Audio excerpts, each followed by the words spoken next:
आज विश्व महिला स्वास्थ्य दिवस। दैनिक अखबारमा प्रकाशित खबरहरूको सङ्गालो युगान्तर काठमाडौँमा रेडियो उपत्यका 87.6 मेगाहर्ज लगायत देशभरका विभिन्न रेडियो स्टेशन र रेडियो उपत्यका .com.np मार्फत एकैसाथ सुनिरहनु भएको छ। युगान्तरमा आज हामीसँग भेरी अस्पतालमा आक्रमण, भाइरससँगै भिडको जोखिममा नर्स र डाक्टर, विघटन विरुद्धको मुद्दामा अन्तरिम आदेश भएन, सबै रीत संवैधानिक इजलासमा फैसला आउन केही साता लाग्ने, काम चलाउ बजेट ल्याउन चौतर्फी दबाव,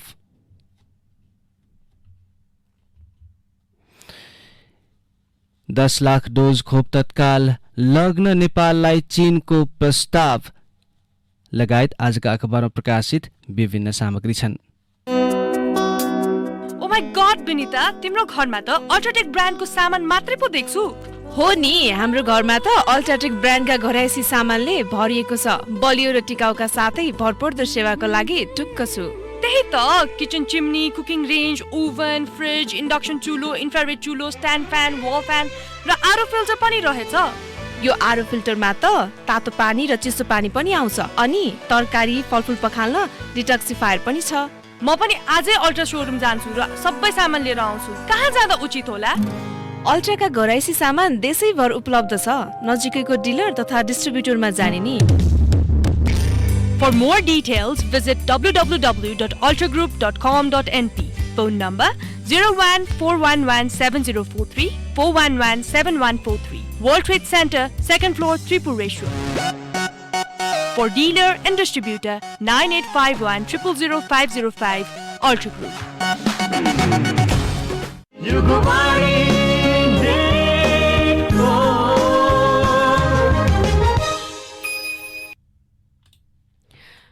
युगान्तर अब विस्तारमा।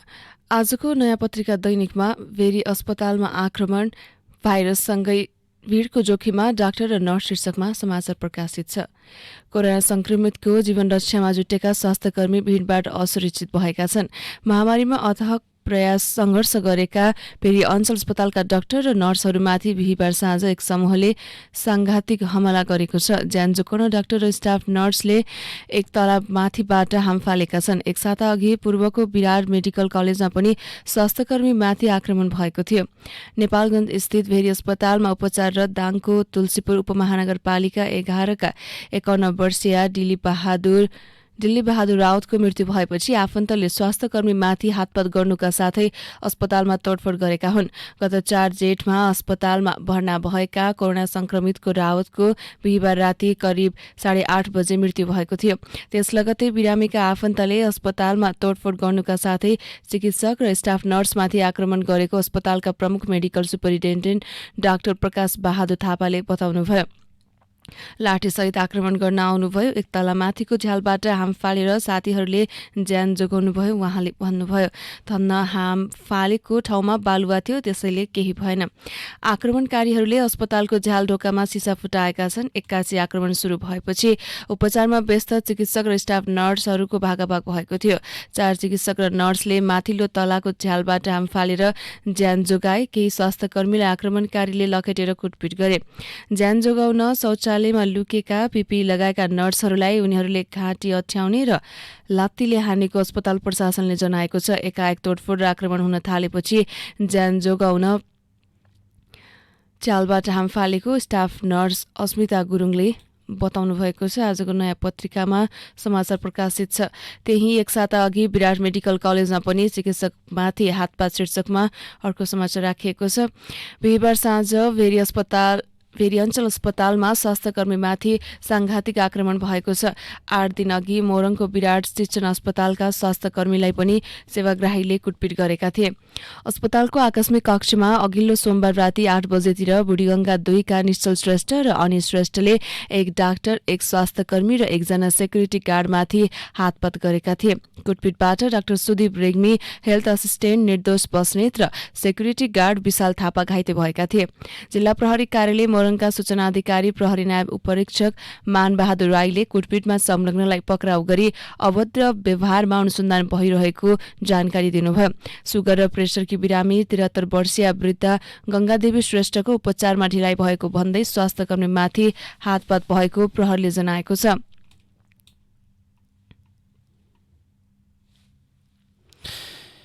त्यस्तै अर्को समाचार आजको नयाँ पत्रिका दैनिकमा छापिएको छ। विघटन विरुद्धको मुद्दामा अन्तरिम आदेश भएन, सबै रिट संवैधानिक इजलासमा फैसला आउन केही साता लाग्ने शीर्षकमा सर्वोच्च अदालतले प्रतिनिधि सभा विघटन विरुद्धका रिटमा अन्तरिम आदेश दिन अस्वीकार गरेको छ। साधारण प्रक्रियाबाट दर्ता भएका 19 वटै रिटलाई संवैधानिक इजलासमा राखेर हेर्ने आदेश भएको छ। प्रधान न्यायाधीश चोलेन्द्र शमशेर जबराको एकल इजलासले बिहिबार यस्तो आदेश गरेको हो। विघटन सम्बन्धी 11 वटा रिट संवैधानिक इजलासमै दर्ता छन्। साधारण प्रक्रियाबाट दर्ता भएका 19 रिटमध्ये 4 वटामा संविधानको धारा 76(5) अनुसार प्रधानमन्त्रीमा केपी ओलीलाई नै नियुक्त गरिनुपर्ने माग गरिएको छ। अब 30 वटै रिटमाथि संवैधानिक इजलासमा सुनवाई हुनेछ। अन्तरिम आदेश नभएपछि यी मुद्दामा फैसला हुन केही साता लाग्ने भएको छ। प्रधान न्यायाधीश जबराले कानून व्यवसायीलाई एक एक गरी इजलासमा आउन भनेका थिए। उनीहरूलाई इजलास बाहिर र तल्लो तल्लामा सामाजिक दूरी कायम पालो कुर्न भनिएको थियो। दिउँसो 12 बजे मात्र प्रधान न्यायाधीश जबरा इजलासमा पुगेका थिए। उनले निवेदन दिने प्रत्येकको तर्फबाट एक एकजनाको मात्र बहस गर्न पाउने आदेश दिए। सबैभन्दा पहिले बहस गर्न पुगेका अधिवक्ता वीरभद्र जोशीले धारा 76(3) बमोजिम नियुक्त भएका प्रधानमन्त्री ओलीले विश्वासको मत लिनै पर्नेमा त्यो नलिनु गैर संवैधानिक भएको जिकिर गरेका थिए। उनको भनाइ थियो, प्रधानमन्त्रीले मार्ग प्रशस्त भन्नुभयो, त्यो भनेको के हो? राजीनामा दिएको कि के हो भन्ने स्पष्ट छैन। अधिवक्ता अजय बुढाथोकीले 76(2) अनुसार प्रधानमन्त्रीका लागि दावी गर्ने सांसदको दावी पुगे नपुगेको छुट्याउने अधिकार संविधानले राष्ट्रपतिलाई नदिएको जिकिर गरे। राष्ट्रपति संविधानको पालक र संरक्षक भएको भन्दै उनले थपे, दावी पेश गर्नेलाई नियुक्त गर्न पाउने राष्ट्रपतिको अधिकार होइन, कर्तव्य हो। उपधारा 1, 2 र 3 ले पनि सरकार दिन सकेन, अस्थिरतातिर जाने भयो अनि मात्र धारा 5 मा जाने हो। राष्ट्रपतिले दावी छुट्याउने अधिकार संसदलाई दिनुपर्थ्यो। उनलाई प्रधान न्यायाधीश जबराले उपधारा 5 अनुसार अन्य सांसदको पनि दावी रहेको भए कसरी टुङ्गो लगाउने भनी सोधेका थिए। संविधानको धारा 76(5) मा एकभन्दा बढीले दावी गरे के गर्ने व्यवस्था छ। सबै सांसदले दावी गर्न पाउने भएपछि 271 जनाकै निवेदन परेको भए के हुन्थ्यो? सबै निवेदन संसदमा पठाइदिएर हुन्छ? उनको जिज्ञासा थियो। जवाफमा बुढाथोकीले भने, त्यो हाइपोथेसिसको कुरा हो श्रीमान। राष्ट्रपतिले उपधारा 5 अनुसार आधार कसले प्रस्तुत गरेको छ भनेर हेर्ने हो। आजको नयाँ पत्रिकामा छापिएको छ। त्यसैगरी प्रधान न्यायाधीश जबराका जिज्ञासा र निवेदकका जवाफ शीर्षकमा समाचार यसैभित्र राखिएको छ। अधिवक्ता अजय बुढाथोकीसँग प्रधान न्यायाधीश जबराको जिज्ञासा, संविधानको धारा 76(5) मा एकजनाभन्दा बढी को दावी गरे के गर्ने व्यवस्था छ। सबै सांसदले दावी गर्न पाउने भएपछि 271 जनाकै निवेदन परेको भए के हुन्थ्यो? सबै निवेदन संसदमा पठाइदिएर हुन्छ? त्यो हाइपोथेसिसको कुरा हो श्रीमान। राष्ट्रपतिले धारा 76(5) अनुसार आधार कसले प्रस्तुत गरेको छ भनेर हेर्ने हो। त्यसैगरी सागर पौडेलसँग प्रधान न्यायाधीश जबराको जिज्ञासा, धारा 76(5) मात्र होइन 76(2) पनि पढ्नुस् त। उपधारा 5 को प्रधानमन्त्री पनि दलकै हुन्छ भनेको हो नि, होइन र? त्यसको जवाफ निवेदक सुलभ खरेलले दिए। धारा 76(2) र 5 बमोजिमको भिन्नता हामी महसुस गर्न सक्छौं, संविधानमा त्यस्तो देखिँदैन। सुलभ खरेलसँग प्रधान न्यायाधीश जबराको जिज्ञासा, धारा 76(5) कोले दलीय समर्थन भनेको होइन कि त्यो भन्या बेग्लै हो? खरेलको जवाफ, राजनीतिक दल सम्बन्धी ऐनको दफा 28 मा कुन बेलामा व्हिप लाग्ने भनेको छ? दलले कारबाही गर्ने शर्त छन्, लामो प्रक्रिया छन् श्रीमान। त्यो राष्ट्रपतिले भन्ने कुरा होइन, उहाँको क्षेत्राधिकारभित्र भन्दा बाहिरको कुरा हो। त्यसैगरी संविधानविद, कानून तथा न्याय क्षेत्रका विज्ञहरूको सुझाव, सभामुखले भूमिका बढाउनुस्। सभामुख भन्छन्, संविधानको मर्म र भावना अनुसार भूमिका निभाउन तयार छु।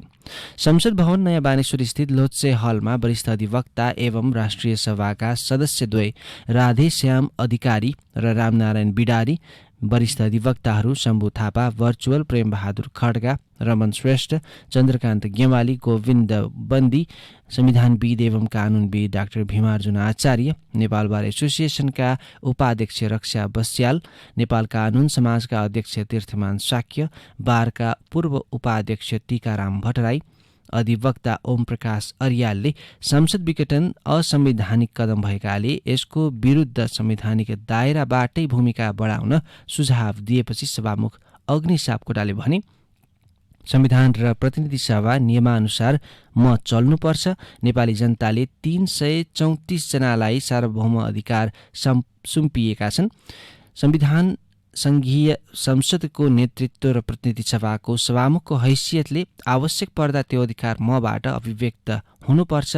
देश, जनता, संविधान, लोकतन्त्र र नेपाली जनताको अधिकारका लागि जनताले प्रदान गरेको निहित अधिकार आवश्यक पर्दा प्रयोग गर्नुपर्छ। हुन्छ, तपाईलाई संविधानविदले भनेको मनन गर्छु। संविधानको मर्म र भावना आत्मसात गर्ने गरी काम गर्न तयार छु। ठोस स्थितिको ठोस विश्लेषण गर्नुपर्छ। आजको नयाँ पत्रिकाको प्रथम पृष्ठमा छापिएको छ। यसैलाई संविधान अनुसार चल्न सभामुखलाई सुझाव शीर्षकमा नागरिक दैनिकले छापेको छ। त्यसैगरी मुद्दा संवैधानिक इजलासमा शीर्षकमा यो समाचारलाई आजको नागरिक दैनिकले छापेको छ। आजको नागरिक दैनिकमा सरकारवालाको बजेट सुझाव पूर्ण होइन, काम चलाऊ शीर्षकमा समाचार प्रकाशित छ। संसद विघटन भई चुनाव घोषणा भएको अवस्थामा काम चलाऊ बजेट ल्याउन सरकारवाला पक्षले सरकारलाई सुझाव दिएका छन्। अल्पमतको चुनावी सरकारले अर्थतन्त्रमा दूरगामी प्रभाव पर्ने गरी पपुलिस्ट कार्यमा समावेश गरेर अध्यादेश मार्फत शनिबार पूर्ण आकारको बजेट ल्याउने चर्चा चलेको छ। यही बेला पूर्व अर्थमन्त्रीहरू, राष्ट्रिय योजना आयोगका पूर्व अध्यक्षहरू र निर्वाचन आयोगका पूर्व प्रमुख आयुक्तहरूको बिहिबार छुट्टा छुट्टै विज्ञप्ति मार्फत अध्यादेशबाट पूर्ण आकारको नभई काम चलाऊ बजेटबाट मात्र ल्याउन सरकारलाई सुझाव दिएका हुन्।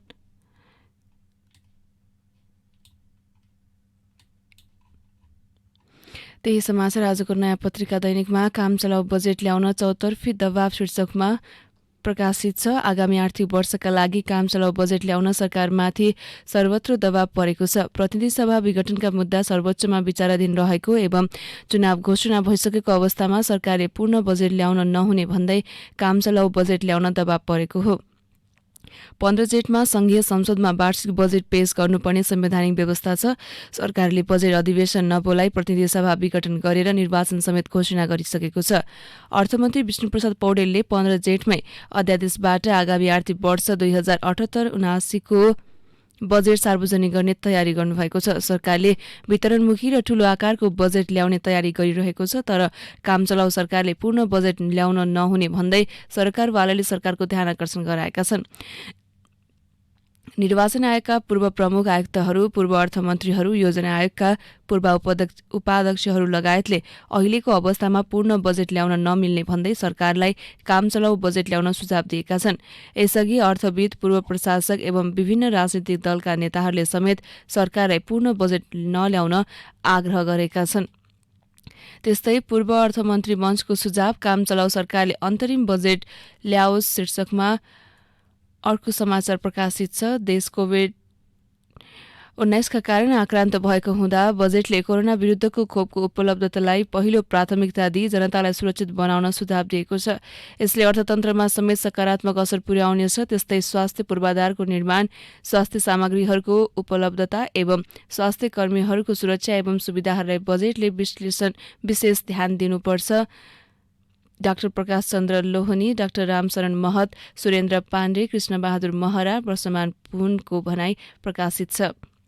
त्यस्तै योजना आयोगका पूर्व उपाध्यक्षहरूको अपील, सरकारले जबरजस्ती पूर्ण बजेट नल्याओस् शीर्षकमा अर्को समाचार प्रकाशित छ। आम सरकारवालाको आग्रहलाई व्यवस्था गर्दै जबरजस्ती पूर्ण बजेट ल्याउने, निर्वाचनलाई प्रभावित पार्ने गरी वितरणमुखी कार्यक्रम समावेश गर्ने, अत्याधिक सार्वजनिक ऋण लिने, राजस्व दर परिवर्तन गर्ने जस्ता काम गर्नु राजनीतिक नैतिकताको गम्भीर उल्लङ्घन हुन्छ। यस्तो कदमले राष्ट्रको आर्थिक क्षेत्रलाई अस्थिरतातर्फ धकेल्छ। Prithviraj Ligal doctor Jagdish Pokharel, doctor Shankar Sharma, doctor Pitambar Sharma, doctor Dinesh Devkota, Dipendra Chhetri, doctor Govindra Pokharel, doctor Minbahadur Shrestha र डाक्टर स्वर्णिम वाग्लेको लेख भनाई प्रकाशित छ आजको नयाँ पत्रिका दैनिकमा। त्यस्तै निर्वाचन आयोगका पूर्व प्रमुख भन्छन् मतदाता प्रभावित पार्ने गरी बजेट ल्याउन मिल्दैन। 2078 कार्तिक मङ्सिरमा प्रतिनिधि सभाको प्रस्तावित निर्वाचन गराउने भूमिकामा रहेको वर्तमान कामचलाउ सरकारले आगामी आर्थिक वर्षको बजेट ल्याउँदा स्वच्छ, स्वतन्त्र एवं निष्पक्ष निर्वाचनका लागि समान प्रतिस्पर्धाको सिद्धान्तभित्र रही मतदातालाई कुनै एक पक्षमा लाग्न प्रभाव पर्ने गरी लक्षित कुनै किसिमका नयाँ नीति कार्यक्रम वा बजेट विनियोजन नगर्न सरकारको ध्यानाकर्षण गराएका छन्। सूर्यप्रसाद श्रेष्ठ, भोजराज पोखरेल, नीलकण्ठ उप्रेती, डाक्टर अयोधी यादव र दौलख बहादुर गुरुङको भनाई आजको नयाँ नागरिकमा प्रकाशित छ। त्यसैगरी आजको नागरिक दैनिकमा अनिश्चित बन्दै कांग्रेस महाधिवेशन शीर्षकमा समाचार छापिएको छ। कोरोना भाइरसको बढ्दो संक्रमण र क्रियाशील सदस्यताको टुङ्गो लाग्न नसक्दा नेपाली कांग्रेसको 14औं महाधिवेशन अन्यलमा परेको छ। कांग्रेसले संवैधानिक सहारा लिँदै भदौ पहिलो साता काठमाडौँमा महाधिवेशन गर्ने निर्णय गरे पनि कोरोना भाइरसको दोस्रो लहर बढीसँगै अन्यल सिर्जना भएको छ। कोरोना संक्रमण तीव्र बनेपछि कांग्रेसले यसअघि सार्वजनिक गरेको महाधिवेशनको सम्पूर्ण कार्यतालिका प्रभावित भएको छ। महाधिवेशनको पूर्वाधार रूपमा रहेको क्रियाशील सदस्यता वितरण र नवीकरणको काम अझै सकिएको छैन। एकमात्र निर्वाचन क्षेत्र भएका 30 भन्दा बढी र अन्य केही जिल्लाले मात्र अहिलेसम्म सदस्यता नवीकरण वितरणको काम पूरा गरेका छन्। सबैभन्दा धेरै निर्वाचन क्षेत्र भएका प्रदेश 2 का 8वटै जिल्लामा सदस्यता वितरणको काम विवादका कारण अघि बढ्न सकेको छैन। अपवादका रूपमा केही निर्वाचन क्षेत्र बाहेक 8वटै जिल्लामा सदस्यता वितरणका विवाद छ। बाँकी रूपन्देही सहितका जिल्लामा पनि सदस्यता विवाद सुल्झन सकेको छैन। सिन्धुपाल्चोकमा पनि विवादका कारण सदस्यता वितरण सुरु भएको छैन। अहिलेसम्म नयाँ र नवीकरण गरी 7,55,000 को सदस्यता एन्ट्री भए पनि अझै 2 लाख बढी सदस्यता नवीकरण र नयाँ वितरण हुन बाँकी रहेको सदस्यता छानबिन समितिका सदस्य श्याम कुमार घिमिरेको अनुमान छ। 8.5 देखि 9 लाख सदस्यता पुग्न सक्छ। अझै केही समय दिने हो भने घिमिरेले भने प्राप्त मध्ये 4.5 लाख सदस्यतामा विवाद छैन। 1.5-2 लाख सदस्यतामा विषयमा प्रश्न उठेको छ। प्रश्न उठे सहित सबै सदस्यताको टुङ्गो कसरी लगाउने भन्ने विषयमा रमेश लेखकको नेतृत्वमा गठन भएको छानबिन समितिको बैठक शुक्रबार दिउँसो बस्दैछ। त्यसले कार्यविधि निर्माण गर्ने तयारी गरेको छ। आजको नागरिक दैनिकमा छापिएको छ। यसैमा कांग्रेस सभापति शेरबहादुर देउवाको भनाई छापिएको छ। महाधिवेशन गरिएन भने कलङ्क म बोक्न चाहन्न। कसरी गर्ने छलफल गरौँ भनेकै छु। सबैको चित्त बुझाएर महाधिवेशन गरौँ भन्ने हो। त्यसैगरी वरिष्ठ नेता रामचन्द्र पौडेलको भनाई छापिएको छ। नभए 1 वर्ष कार्यकालका लागि महाधिवेशन गरौँ। विधान अनुसार त निर्वाचित केन्द्रीय समिति नै चाहिन्छ। आजको नागरिक दैनिकमा छापिएको छ। अन्य समाचार बाँकी नै छन्। युगान्तरमा केही छिन विश्राम। उज्यालो सबैलाई मन पर्छ। निरन्तर उज्यालोको लागि अल्ट्राटेक ब्रान्डका एलईडी लाइटहरू 85% भन्दा बढी बिजुली बचत, उच्च गुणस्तरीय तथा नयाँ प्रविधि युक्त 2 वर्षको वारेन्टी सहित अल्ट्राटेक ब्रान्डका बल्ब तथा प्यानल लाइटहरू सर्वत्र बजारमा उपलब्ध छन्। किफायती र भरपर्दो नाम तपाईँ हाम्रो UltraTech brand. For more details, visit www.ultragroup.com.np. Phone number 014117043, 014117143. World Trade Center, 2nd floor, Tripureshwar. For dealers and distributors, 9851 000505, 9851 000505. Ultra Group.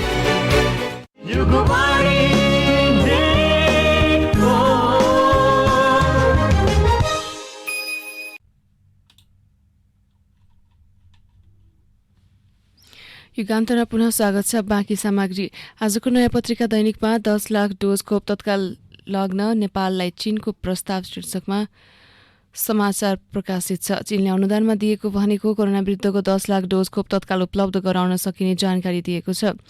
8 lakh dose खोप बेजिङबाट नेपालले आपूर्ति गर्नुपर्नेछ भने 2 लाख डोज तिब्बत सरकारका तर्फबाट उपलब्ध हुनेछ। चीन सरकारको वैदेशिक सहायता सम्बन्धी निकाय चाइना इन्टरनेसनल डेभलपमेन्ट कोअपरेसन एजेन्सीले बेजिङ स्थित नेपाली दूतावास मार्फत नेपाल सरकारलाई यस्तो जानकारी गराएको हो।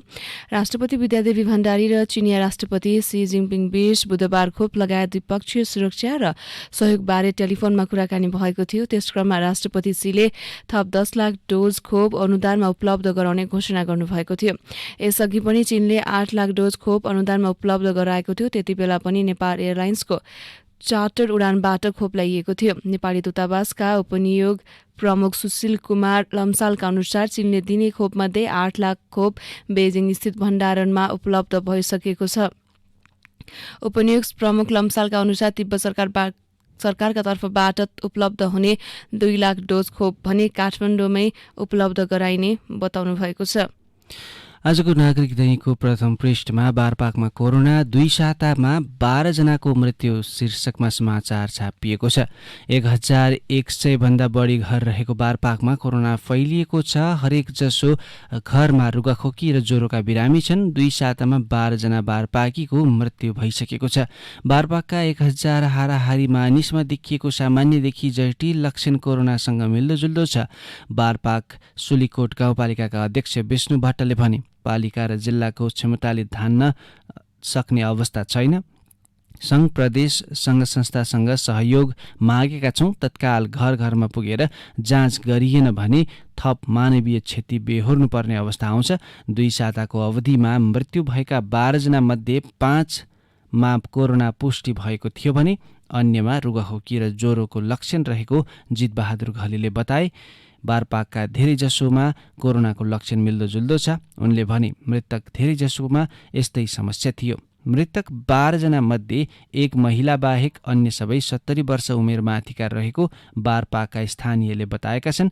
बुधबार राति 1 महिला र 2 पुरुषको मृत्यु भएको गाउँपालिका स्वास्थ्य शाखा प्रमुख मोदराज भट्टले बताए। कोरोना संक्रमण गाउँमा व्यापक फैलिएको भए पनि परीक्षण भने भएको छैन। पीसीआर परीक्षण गर्दा रिपोर्ट ढिला आउने भएपछि गाउँपालिकाले एन्टिजेन परीक्षणमा प्राथमिकता दिएको स्वास्थ्य शाखा प्रमुखले बताए। आजको नागरिक दैनिकमा छापिएको छ।